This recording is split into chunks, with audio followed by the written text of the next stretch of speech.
Hai teman-teman, perkenalkan nama saya Dia Pangastuti. Di sini saya hadir untuk dalam pelaksanaan KKN Angkatan 76 dari UPN Veteran Yogyakarta. Saya dari kelompok 182 dengan NIM 116180054. Di sini saya akan menyampaikan bagaimana caranya membangun usaha untuk produksi hand sanitizer. Pertama-tama kita membahas peluang usahanya terlebih dahulu. Indonesia mulai dilanda pandemi COVID mulai tahun 2020. Kemudian pandemi COVID tersebut sendiri mengharuskan masyarakat menjaga diri dengan menjalankan protokol kesehatan. Dengan kewajiban kebiasaan tersebut, tingkat kebutuhan alat dan kelengkapan kesehatan meningkat drastis. Namun, adanya pandemi COVID yang menurunkan daya beli masyarakat mengharuskan masyarakat mencari produk sanitasi yang murah. Kemudian, tujuan apa yang ingin kita capai dari pembuatan usaha hand sanitizer ini? Yang pertama, tentu kita ingin menambah pendapatan. Kita ingin mendapatkan keuntungan dari penjualan hand sanitizer ini. Kemudian dengan membuat usaha hand sanitizer ini, kita dapat memberdayakan masyarakat, setidaknya untuk diri kita sendiri terlebih dahulu. Yang ketiga dan keempat adalah menurunkan kasus COVID dan mencegah penularan penyakit. Dari produk yang kita buat sendiri bertujuan untuk menghilangkan kuman di tangan, termasuk coronavirus ini. Dan dengan menghilangkan kuman tersebut, kita dapat mencegah kasus COVID, juga mencegah orang terkena penyakit akibat kuman. Selanjutnya, bahan untuk hand sanitizer sendiri terbilang cukup sederhana, hanya ada 4, yaitu isopropil alkohol 99,8%, kemudian H2O atau hidrogen peroksida 3%, gliserol 98%, dan aqueous. Untuk komposisinya tersendiri yang tertera di sini adalah komposisi untuk memproduksi hand sanitizer sebanyak 1 liter. Apabila kita ingin memproduksi hand sanitizer yang lebih, kita bisa mengalihkan jumlah hand sanitizer yang kita butuhkan. Semisal kita ingin memproduksi 2 liter, kita mengalihkan 2 ke masing-masing komposisi bahan yang dibutuhkan. Semisal untuk isopropil alkohol, bila ingin membuat 1 liter kan kita membutuhkan 751,1 ml. Nah, kalau kita ingin membuat 2 liter, maka kita mengalihkan volume tersebut dengan 2. Jadi 751 kali 751,1 ml kita kalikan 2. Dan berlaku untuk semua bahan-bahan yang lain. Jadi untuk H2O 2, gliserol dan aqueousnya juga kita kalikan 2, seperti itu. Nah, kemudian untuk cara membuatnya sendiri cukup mudah. Yang pertama, kita memasukkan isopropil alkohol, kemudian memasukkan H2O2, memasukkan gliserol, dan memasukkan aqueous, kemudian kita aduk hingga rata. Selanjutnya, kita analisa SWOT-nya dulu. SWOT yang pertama yaitu strength atau kekuatan. Dari usaha yang kita buat ini adalah modal awalnya kecil. Dari bahan-bahannya sendiri yang cukup sederhana, cuma 4 bahan, dan harganya itu terjangkau. Buat strength dari pembuatan usaha ini adalah modal awal yang kecil. Kemudian yang kedua adalah bahannya mudah dicari. Hampir di setiap kota di seluruh Indonesia tersedia toko perlengkapan laboratorium dan alat kesehatan. Nah, di situ kita bisa mencari bahan-bahan untuk membuat hand sanitizer ini. Kemudian yang kedua adalah weakness. Weakness adalah kelemahan dari usaha kita.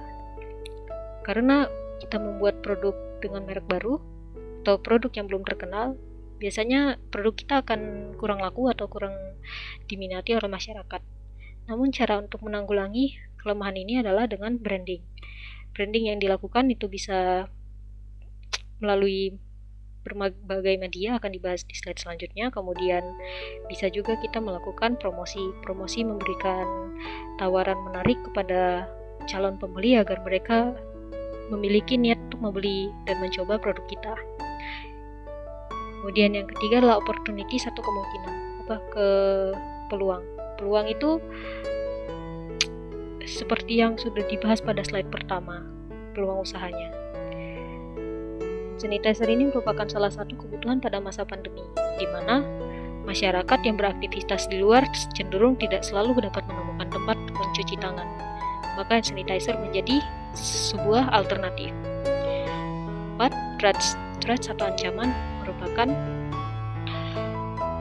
satu kendala di mana bisa mengakibatkan perusahaan kita menjadi tidak berjalan atau gagal.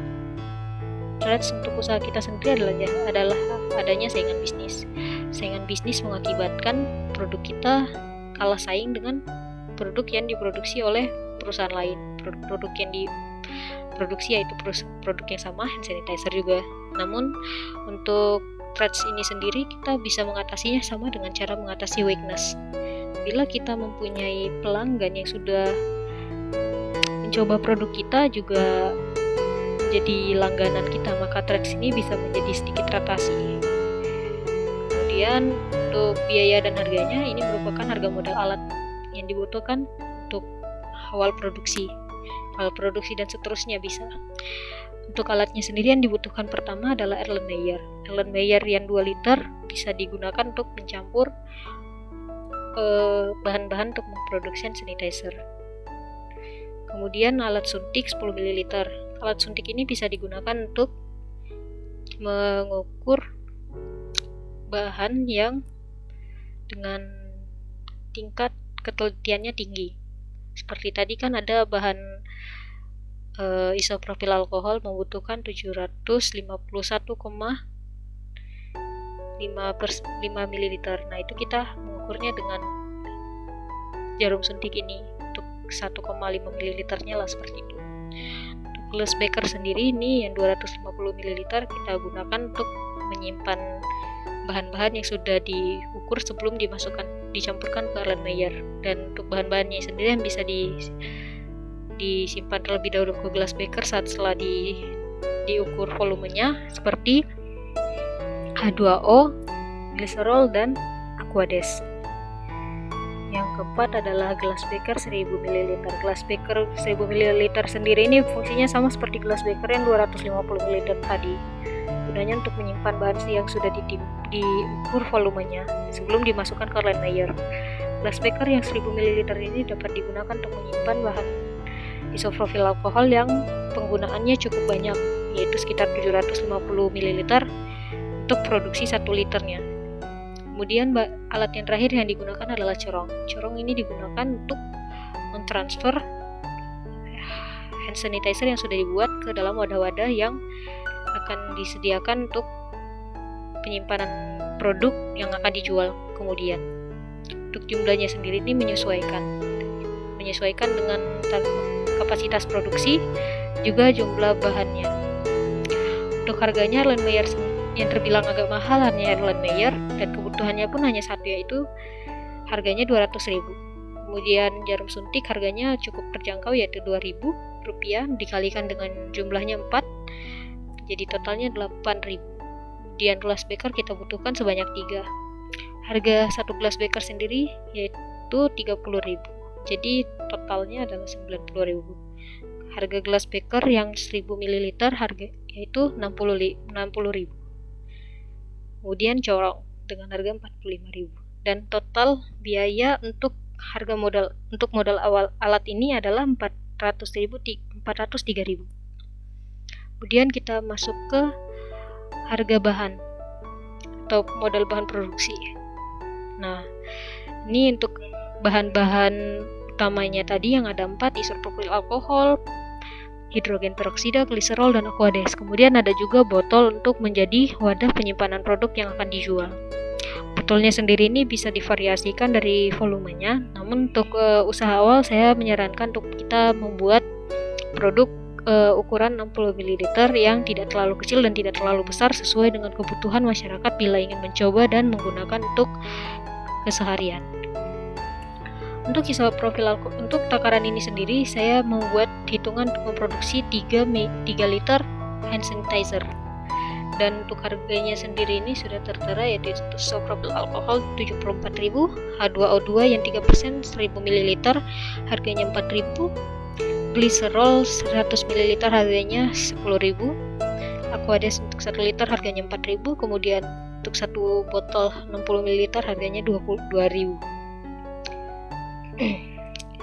Untuk isopropil alkohol sendiri kita membutuhkan sebanyak 3 liter untuk memproduksi 3 liter alkohol, 3 liter hand sanitizer. Sebenarnya kita tidak membutuhkan tepatnya 3 liter, namun untuk minimal pembelian dari alat laboratorium sendiri merupakan pelipatan 1 liter. Jadi nanti sisa dari bahan-bahan ini sebenarnya bisa kita simpan untuk produksi selanjutnya. Jadi untuk modal bahan produksi sendiri ini bukan batas minimalnya, karena untuk produk-produk sendiri ini sebagian masih banyak sisanya dan bisa digunakan untuk produksi selanjutnya. Dan untuk subtotalnya sendiri untuk bahan produksinya adalah 344.000, dan itu kita dapat memproduksi sekitar 3 liter hand sanitizer. Dan 3 liter hand sanitizer itu bisa kita kemas dalam 50 buah botol hand sanitizer bervolume 60 ml. Kemudian selanjutnya kita masuk ke perhitungan harga produk. Kita menghitung harga produknya ini berdasarkan biaya modal produksi tadi dibagikan dengan jumlah item produk. Tadi kita menghitung sekitar 3 liter hand sanitizer, dan itu harganya sekitar 344.000 ya total biayanya. Untuk jumlah item produknya sendiri, untuk yang volume 60 ml produksi kita adalah 50 buah, sehingga untuk satu botol hand sanitizer volume 60 ml kita mendapatkan harga produksinya Rp6.880. Untuk harga pasaran hand sanitizer 60 ml berkisar antara Rp7.000 hingga Rp10.000. Sebenarnya kita bisa menghargai produk kita dengan harga yang rendah di pasaran dan masih bisa mendapatkan keuntungan. Namun untuk permulaan penjualan produk, alangkah baiknya kita menggunakan harga pasaran menengah dan menerapkan promo menggunakan harga terendah hingga kapasitas produksi bisa kita tingkatkan. Setidaknya itu kita dapat menutupi biaya modal alat juga modal produksi awal. Untuk harga awalnya sendiri bisa kita berikan kisarannya 8.000 hingga 8.500 lah. Itu tidak terlalu mahal juga tidak terlalu murah. Untuk membuat promosi, misal kita ingin membuat promosi beli 2 gratis 1, kita bisa menggunakan promo harganya mungkin 7.000. Memang kita tidak begitu mendapat keuntungan banyak kalau kita menjual 7.000 untuk promo, namun kita bisa mendapatkan setidaknya pelanggan yang bisa mencoba produk kita dan mungkin akan merasa cocok menggunakan produk kita. Atau juga bisalah variasi promo-promo yang lain gitu kan, semisal kita menjual 3 botol hand sanitizer dihargai dengan 18.000, itu bisa. Untuk promo sendiri kita bisa variasikan sesuai dengan keinginan atau kebutuhan dari penjual. Intinya untuk promosi sendiri ini adalah supaya kita menarik pelanggan agar mencoba produk kita terlebih dahulu, agar mereka tahu bahwa produk kita itu layak untuk digunakan dalam kehidupan sehari-hari. Selanjutnya untuk promosi dan pemasaran. Promosi kita dapat menggunakan sosial media atau mendatangi calon pembeli atau menggunakan media e-commerce. Untuk melalui sosial media kita bisa memanfaatkannya dengan membuat semacam pamflet gambar atau poster yang dipost di media sosial. Pada promosi sendiri harus kita tampilkan harga dari produk, kemudian promosinya juga. Yang terpenting adalah merek. Kita harus menciptakan merek produksi kita sendiri untuk promosi. Kemudian untuk mendatangi calon pembeli sendiri kita bisa mendatangi ya seperti kerabat, teman ataupun kenalan, agar mereka tahu bahwa kita membuka usaha dan mereka bisa merasa tertarik ingin mencoba untuk membeli produk kita.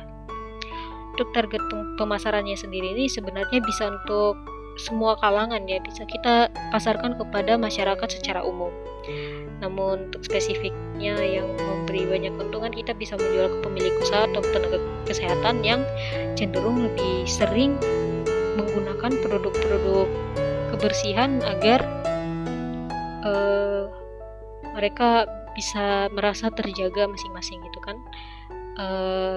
Kemudian untuk mentargetkan rencana pengembangan usahanya adalah kita harus meningkatkan kapasitas produksi secara berkala. Meningkatkan kapasitas produksi ini kita lihat juga dari tingkat penjualan kita, apakah produk kita laku, seberapa cepat habisnya. Semakin produk kita terkenal juga, maka produk kita akan semakin cepat terjual. Kita bisa meningkatkan kapasitas produksi semakin besar gitu. Kemudian untuk itu kita harus memperluas jaringan pemasaran. Kita harus memperluas jaringan pemasaran di sini adalah seperti tadi pada promosi dan mengikat target pemasaran kita ya, seperti itu. Kita juga bisa menjalin kerjasama dengan beberapa pihak seperti semisal pihak rumah sakit kan. Biasanya kan mereka membutuhkan seperti produk hand sanitizer ini dalam jumlah banyak, dan kita itu bisa membuat semacam perjanjian kontrak seperti penjualan. Mereka membeli dari kita dengan harga yang sudah kita janjikan, tapi mereka harus seperti menjadi langganan kita lah, seperti itu kurang lebih. Selain itu kita bisa mengadakan tempat khusus produksi. Mengadakan tempat ini sangat penting karena dengan membuat tempat untuk produksi kita bisa lebih fokus untuk memproduksi hand sanitizer sendiri. Karena kalau kita produksi di rumah biasanya kita kurang bisa fokus gitu, apalagi untuk penyimpanan, untuk ya adalah macam-macam seperti itu. Kemudian untuk membuat toko ini juga cukup penting karena dengan adanya toko setidaknya orang-orang tahu di mana bisa mencari produk kita secara fisik. Kemudian bila ingin membicarakan tentang sesuatu berkaitan dengan bisnis kita kan, seperti ingin membuat kerjasama tadi atau apa, mereka bisa mendatangi toko kita, atau ingin membeli secara langsung produknya ke toko fisik karena masyarakat cenderung kurang percaya dengan belanja online ya, karena banyak kasus scam dan sejenisnya. Kemudian kita bisa menambah variasi produk. Di sini kita bisa menambah variasi entah ukuran volume atau jenis, atau bisa juga seperti aroma gitu. Kita bisa menambahkan berbagai macam jenis hand sanitizer dengan aroma, atau kita bisa menambahkan produk-produk lain seperti hand sanitizer gel, atau kita bisa membuat produk antiseptik untuk membersihkan alat, perlengkapan seperti itu. Kemudian bila kita sudah semakin mengembangkan usaha kita ini kan tentu kita lebih banyak hal yang perlu dikerjakan. Kita harus menambah pekerja ini agar kita lebih bisa fokus pada semua bidang atau seksi yang terbentuk dari usaha kita ini, seperti produksi atau pemasaran atau promosi. Tentu kita tidak bisa mengerjakan semuanya sendirian, maka oleh karena itu kita membutuhkan pekerja. Dan yang paling penting dalam usaha itu adalah kita harus memiliki keyakinan untuk memulai. Kita harus memulai suatu usaha agar usaha itu bisa jalan. Dari sini saya harap teman-teman sekalian yang tertarik ingin membuat usaha mulai bisa mengambil langkah untuk membuka usaha. Mungkin bisa dimulai dengan membeli perlengkapan bahan dan alat. Kemudian kita harus terus konsisten dalam usaha entah bagaimanapun hasilnya, karena usaha itu banyak variabel lain yang tidak bisa kita duga asalnya. Kemudian ya itu bisa lumayan menghancurkan semangat, tapi kita harus tetap bergerak, harus tetap jalan konsisten dengan usaha kita agar kita bisa mencapai kesuksesan. Sekian dari penyampaian saya, terima kasih banyak.